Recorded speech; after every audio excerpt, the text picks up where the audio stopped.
नमस्कार, मैं हूं सत्यपाल और आप देख रहे हैं CWB हिंदी न्यूज। शक संवत 1945, विक्रम संवत 2080। आज आषाढ़ माह के कृष्ण पक्ष की चतुर्थी तिथि और दिन बुधवार है। तदनुसार अंग्रेजी तारीख 7 जून सन 2023। आइए सबसे पहले एक नजर डाल लेते हैं दिन भर की सुर्खियों पर। अरब सागर में उठा चक्रवाती तूफान बिपरजॉय उत्तर दिशा की ओर बढ़ रहा है। केरल पहुंच रहे मानसून के बादलों को रोका। ओडिशा ट्रेन हादसा, सीबीआई ने केस दर्ज किया। मृतकों की संख्या फिर 288 पहुंची। 4 दिन बाद कोरोमंडल एक्सप्रेस हादसे वाली जगह से गुजरी। इंदिरा गांधी विश्वविद्यालय एडमिशन 2023 अपडेट, यूजी और पीजी के लिए ऑनलाइन रजिस्ट्रेशन हुए शुरू। 28 जून तक रहेंगे जारी। अमेरिकी कांग्रेस को दूसरी बार संबोधित करेंगे पीएम मोदी। वे ऐसा करने वाले पहले भारतीय पीएम, पहली बार साल 2016 में ज्वाइंट सेशन को एड्रेस किया था। स्कूल बस ड्राइवर समेत अन्य अनेक पदों पर आई भर्ती। 22 जून से पहले करें अप्लाई। अब एटीएम से यूपीआई का इस्तेमाल कर निकाल पाएंगे कैश। एक दिन में 2 ही बार कर सकेंगे ट्रांजैक्शन। अधिकतम 10,000 रुपए विड्रॉल होंगे। और अब खबरें विस्तार से। पश्चिमी विक्षोभ के असर से राजस्थान पर एक कम दबाव का क्षेत्र बना हुआ है। इसके प्रभाव से हरियाणा के पश्चिमी और दक्षिणी हिस्सों में आंशिक बादल छाए रहेंगे। राज्य के कुछ एक स्थानों पर आज तेज हवाओं के साथ बूंदाबांदी या फिर बारिश होने की संभावना जताई गई है। 8 जून को पश्चिमी विक्षोभ के आगे निकलने के बाद एक बार फिर से हवाओं की दिशा बदलेगी और 9 जून से तापमान में बढ़ोतरी दर्ज होनी शुरू हो जाएगी। चंडीगढ़ मौसम विभाग की माने तो अरब सागर पर एक चक्रवाती तूफान बनने से पश्चिमी गर्म हवाओं के साथ अरब सागर की नमी वाली हवाओं का मिश्रण होने से हरियाणा में उमस भरी गर्मी अपने तेवर दिखाएगी। मगर हरियाणा में आने वाले दिनों में भीषण गर्मी पड़ने की भी संभावना जताई गई है। इस दौरान दिन का तापमान 45 डिग्री सेल्सियस से पार पहुंच सकता है। हरियाणा में कांग्रेस विधायकों ने सरकार घेरो कार्यक्रम के तहत खेती किसानी का मुद्दा उठाया। विधायकों ने प्रधानमंत्री नरेंद्र मोदी से 3 अहम सवाल पूछे हैं। पहला, किसानों की आय दोगुनी करने का केंद्र सरकार ने वादा किया था, लेकिन अभी तक आय दोगुनी नहीं हो पाई है। इसके बाद सरकार ने स्वामीनाथन आयोग की रिपोर्ट को लागू क्यों नहीं किया। तीसरा सवाल कांग्रेस विधायकों ने किया कि खेती के सामानों पर भी जीएसटी लगा दिया गया है। किसानों के सबसे जरूरत की चीज यानी कि ट्रैक्टर है, लेकिन उस पर भी 28% जीएसटी केंद्र सरकार ने लगा दी है, जबकि अन्य चीजों पर 18% जीएसटी लगाया गया है। जिन योजनाओं से किसानों को लाभ मिलता था उनमें से बहुत सी योजनाएं हरियाणा सरकार ने खत्म कर दी हैं। आज हरियाणा में ट्यूबवेल लगाने का खर्चा भी 3 गुना ज्यादा बढ़ चुका है। हरियाणा सरकार ने फसलों के बीमा की जिम्मेदारी निजी कंपनियों को दे दी है, जिससे निजी कंपनियां फायदा उठा रही हैं और किसानों को उनकी फसल का बीमा नहीं मिल पा रहा। हरियाणा में मिलकर सरकार चला रही बीजेपी और जेजेपी में तकरार बढ़ती जा रही है। हरियाणा के डिप्टी सीएम दुष्यंत चौटाला के बयान पर बीजेपी के प्रदेश प्रभारी विपल देव ने पलटवार किया है। विपल देव ने कहा है कि न तो मेरे पेट में दर्द है और न ही मैं डॉक्टर हूँ। मेरा काम अपने पार्टी के संगठन को मजबूत करना है। यदि जेजेपी ने हमारी सरकार को समर्थन दिया है तो कोई एहसान नहीं किया है, इसके बदले में उन्हें मंत्री पद दिए गए हैं। मंगलवार को फरीदाबाद पहुंचे विपल देव ने जेजेपी को अप्रोक्स रूप से उसकी हैसियत दिखाते हुए कहा कि अभी तक हरियाणा में सरकार चल रही है और निर्दलीय विधायक भी हमें समर्थन दे रहे हैं। हरियाणा के 90 सदस्यीय विधानसभा में बीजेपी के 41 विधायक हैं, तो वहीं जेजेपी के 10 विधायकों के अलावा मनोहर लाल सरकार को 5 से ज्यादा निर्दलीय विधायकों का भी समर्थन प्राप्त है। बता दें कि हरियाणा में बहुमत के लिए 46 विधायकों का समर्थन चाहिए। इस लिहाज से अगर आज की तारीख में जेजेपी अपना समर्थन वापस ले लेती है तो अभी सरकार को कोई खतरा नहीं है। इसका दावा खुलकर भाजपा के नेता भी करते आ रहे हैं। हरियाणा के राजनीतिक दल इन दिनों 2024 में होने वाले लोकसभा और विधानसभा चुनाव को लेकर पूरी तरह से एक्टिव दिखाई दे रहे हैं। फील्ड में एक्टिव विपक्ष को देखते हुए बीजेपी जेजेपी सरकार में भी हलचल शुरू हो गई है। विपक्ष की सक्रियता को देखते हुए सरकार ने प्लान 2 अपनाने का फैसला लिया है। जुलाई के बजाय अब जून महीने में ही मनोहर लाल की कैबिनेट मैदान में दिखाई देगी। चंडीगढ़ में मुख्यमंत्री मनोहर लाल की अध्यक्षता में हुई अनौपचारिक कैबिनेट बैठक में फैसला किया गया है। हरियाणा में सभी विपक्षी दल के प्रमुख नेता फील्ड में सक्रिय है। INLD के अभय चौटाला इन दिनों प्रदेश भर में पदयात्रा निकाल रहे हैं, तो वहीं सरकार में सहयोगी जेजेपी के डिप्टी सीएम दुष्यंत चौटाला और अजय चौटाला भी एक दिन में 23 से 30 कार्यक्रम कर रहे हैं। पूर्व सीएम भूपेंद्र सिंह हुड्डा भी दिल्ली छोड़कर हरियाणा में डेरा जमाए हुए हैं। ऐसे में सरकार ने भी फील्ड में यानी मैदान में एक्टिव होने का फैसला कर लिया है।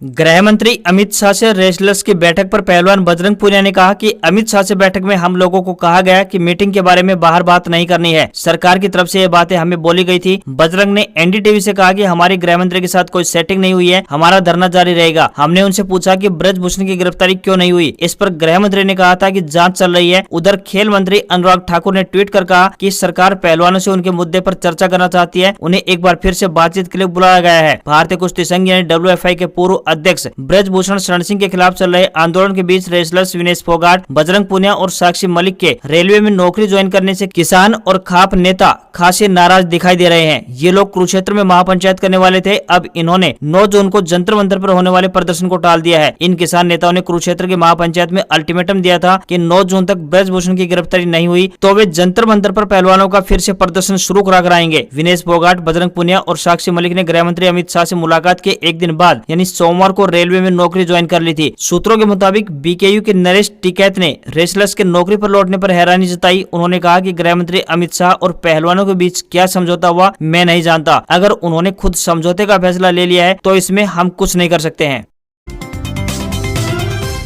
हरियाणा के कुरुक्षेत्र में जम्मू दिल्ली नेशनल हाईवे जाम कर बैठे किसानों पर पुलिस ने लाठीचार्ज कर दिया है। पुलिस हाईवे जाम न करने को लेकर हाईकोर्ट के ऑर्डर लेकर आई थी। उसके बाद किसानों को 15 मिनट का समय दिया गया, लेकिन वे नहीं हटे। इसके बाद पहले वाटर कैनन और फिर लाठीचार्ज कर दिया गया। पुलिस ने किसानों को वहां से हटा दिया। इस दौरान जमकर पत्थरबाजी भी हुई। किसानों को हटाने के बाद हाईवे पर आवाजाही शुरू कर दी गई। इसके बाद भड़के किसानों ने हरियाणा में जगह जगह हाईवे ब्लॉक कर दिए। हिसार, रोहतक और कई दूसरी अन्य जगहों पर हाईवे के टोल प्लाजाओं पर किसानों ने डेरा जमा लिया। कुरुक्षेत्र के मेन चौक पर जाम लगा दिया। पिहोवा में भी किसानों का प्रदर्शन शुरू हो गया। किसान सूरजमुखी की खरीद यानी एमएसपी पर करने की मांग को लेकर यह धरना दे रहे थे। इससे पहले भाजपा नेता गुरनाम सिंह चढ़ूनी ने प्रशासन को चेतावनी दी कि अगर पुलिस ने बल प्रयोग किया तो पूरा हरियाणा जाम कर दिया जाएगा। हरियाणा में सरकार चला रही भाजपा जसपा गठबंधन में जींद जिले की उचाना विधानसभा सीट को लेकर विवाद हो गया है। दोनों दल इस सीट पर अगले चुनाव में अपना अपना कैंडिडेट उतारने का दावा कर चुके हैं। अब इस विवाद में कांग्रेस ने भी एंट्री कर ली है। कांग्रेस के राज्यसभा सांसद दीपेंद्र हुड्डा ने ट्वीट करते हुए कहा कि कोई कह रहा है कि उचाना से बीजेपी लड़ेगी तो कोई कह रहा है जेजेपी लड़े, कोई भी, लेकिन उचाना की जनता विश्वासघातियों को सबक सिखाने का मन बना चुकी है और बीजेपी जेजेपी सरकार को नकार चुकी है। उचाना के जन जन की आवाज के आधार पर मेरा दावा है कि वहां से अगला विधायक हुड्डा साहब के नेतृत्व में कांग्रेस का होगा। हरियाणा में जींद जिले की उचाना सीट चौटाला परिवार का गढ़ रही है। पूर्व मुख्यमंत्री ओम प्रकाश चौटाला इसी सीट से चुनाव लड़ते रहे हैं।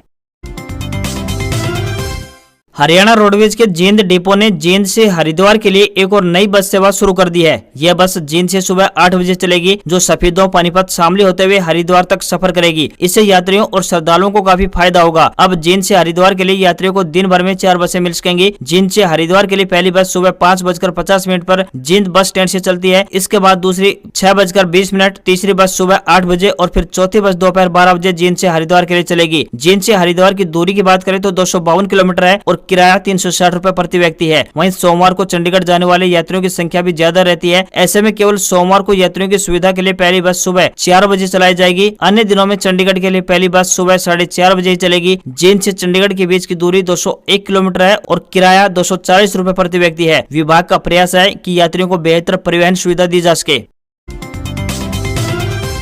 हरियाणा कांग्रेस के नेता और छत्तीसगढ़ के प्रभारी कुमारी शैलजा ने प्रदेश अध्यक्ष उदयभान के भूपेंद्र हुड्डा को मुख्यमंत्री बनाने वाले बयान पर पलटवार किया है। उन्होंने कहा कि यह अजीब सी बात लगती है, जो अध्यक्ष होते हैं और वे जिस ओहदे पर होते हैं हाईकमान की बात मानते हैं। प्रदेशाध्यक्ष का पता नहीं क्यों हुड्डा को सीएम बनाने की बात कह रहे हैं। यह विरोधाभास है। सीएम का नाम हाईकमान तय करेगा। सीएम बनने की इच्छा सबकी हो सकती है और ये नारे तो उनके समर्थन में भी लग रहे हैं। पूर्व सीएम भूपेंद्र सिंह हुड्डा के एक मंच साझा करने के सवाल पर कुमारी शैलजा ने कहा कि यह वक्त बताएगा कि हम कब एक साथ मंच पर इकट्ठा होंगे। जब वह प्रदेशाध्यक्ष थे तो उनका प्रयास हुड्डा को एक मंच पर लाने का रहा है। अब केवल औपचारिकताएं पूरी होती हैं। सम्मान की राजनीति सब करते हैं। संगठन न बन पाना एक कमी है। उन्हें विश्वास है कि संगठन जल्दी बनना चाहिए। वहीं लोकसभा और विधानसभा चुनाव लड़ने के सवाल पर उन्होंने कहा कि पार्टी के आदेश पर वे चुनाव लड़ेंगी। 2024 के लिए हमारी तैयारी पूरी है। भाजपा वालों को आज हर जगह रोष का सामना करना पड़ता है। इनके झूठे वादे सबके सामने है। आज भ्रष्टाचार चरम सीमा पर है और युवा बेरोजगार घूम रहे हैं।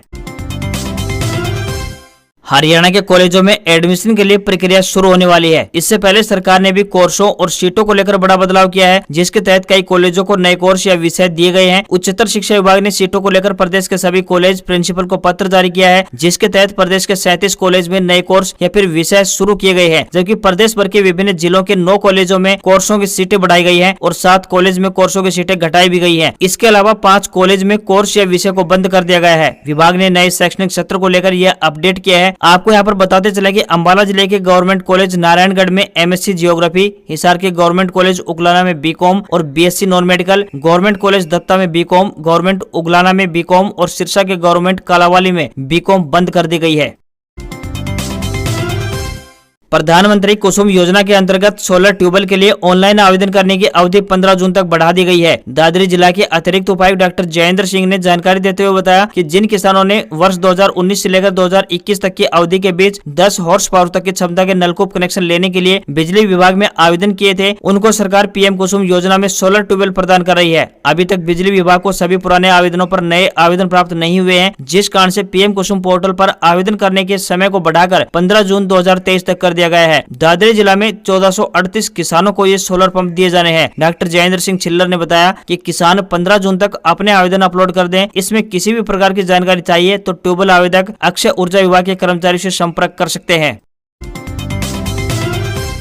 भारतीय मौसम विज्ञान विभाग यानी आईएमडी ने कहा है कि दक्षिण पूर्व अरब सागर पर एक गहरे दबाव का क्षेत्र मंगलवार शाम चक्रवाती तूफान बिपारजॉय में बदल गया। बिपारजॉय नाम बांग्लादेश ने दिया है। यह तूफान अभी 4 किलोमीटर प्रति घंटे की रफ्तार से उत्तर दिशा की ओर बढ़ रहा है। चक्रवाती तूफान अभी गोवा से करीब 920 किलोमीटर पश्चिम दक्षिण और मुंबई से 1050 किलोमीटर दूर दक्षिण पश्चिम में है। इसके उत्तर दिशा में बढ़ने और धीरे धीरे एक बहुत ही तेज चक्रवाती तूफान में बदलने की संभावना व्यक्त की जा रही है। इसके प्रभाव से 6 जून को केरल, कर्नाटक के और लक्षद्वीप के तटों पर और 8 जून से लेकर 10 जून तक कोंकण, गोवा, महाराष्ट्र तटों पर समुद्र में तेज हवाओं के साथ साथ बहुत ऊंची लहरें उठ सकती हैं। मौसम विभाग ने मछुआरों को समुद्र से लौटने की सलाह दी है। इस साइक्लोन के प्रभाव से इस साल मानसून को केरल पहुंचने में और देरी हो सकती है। आईएमडी के मुताबिक इस बार मानसून जून के दूसरे हफ्ते में केरल पहुंचेगा। वहीं निजी मौसम एजेंसी स्काईमेट ने बताया कि 8 से 9 जून तक केरल में मानसून दस्तक दे सकता है।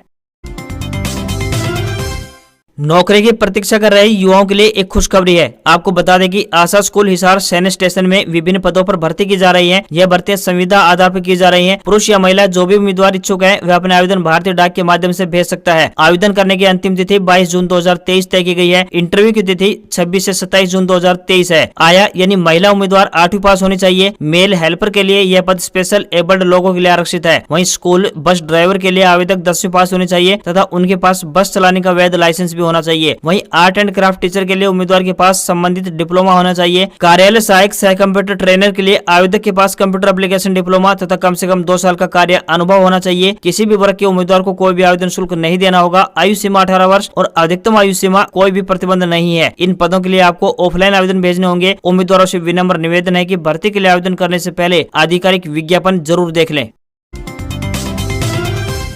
भारत सरकार का मंत्रिमंडल सचिवालय विभिन्न विभागों व मंत्रालयों के बीच कड़ी का काम करता है। इसमें कई स्तर के पद होते हैं, जिनमें क्लर्क से लेकर ए ग्रेड अधिकारी स्तर के पद शामिल हैं। इन्हीं पदों के लिए मंत्रिमंडल सचिवालय ने 1600 वैकेंसी निकाली है। इस वैकेंसी के लिए उम्मीदवारों को 8 जून तक एप्लीकेशन फॉर्म भरने का मौका दिया गया है। उम्मीदवार एसएससी की ऑफिशियल वेबसाइट ssc.nic.in पर जाकर अप्लाई कर सकते हैं। पदों की संख्या 1600 रहेगी। उम्मीदवारों के पास 12वीं का सर्टिफिकेट होना चाहिए। उम्मीदवारों की अधिकतम उम्र सीमा की बात करें तो 25 वर्ष होनी चाहिए। हालांकि कुछ पदों के लिए अधिकतम आयु सीमा 27 वर्ष तय की गई है। एक अन्य भर्ती की बात करें तो इंडियन नेवी ने अग्निवीरों के लिए 1365 पदों पर भर्ती निकाली है। इसके लिए उम्मीदवार नेवी की ऑफिशियल वेबसाइट अग्निवीरनेवी.cdsc.in पर जाकर 15 जून तक ऑनलाइन अप्लाई कर सकते हैं। इस वैकेंसी के लिए 1365 अग्निवीरों की भर्ती की जाएगी। इनमें से 273 पद महिलाओं के लिए भी आरक्षित हैं। इस वैकेंसी के लिए उम्मीदवारों को जन्म 1 नवंबर 2022 से लेकर 30 अप्रैल 2006 के बीच होना चाहिए।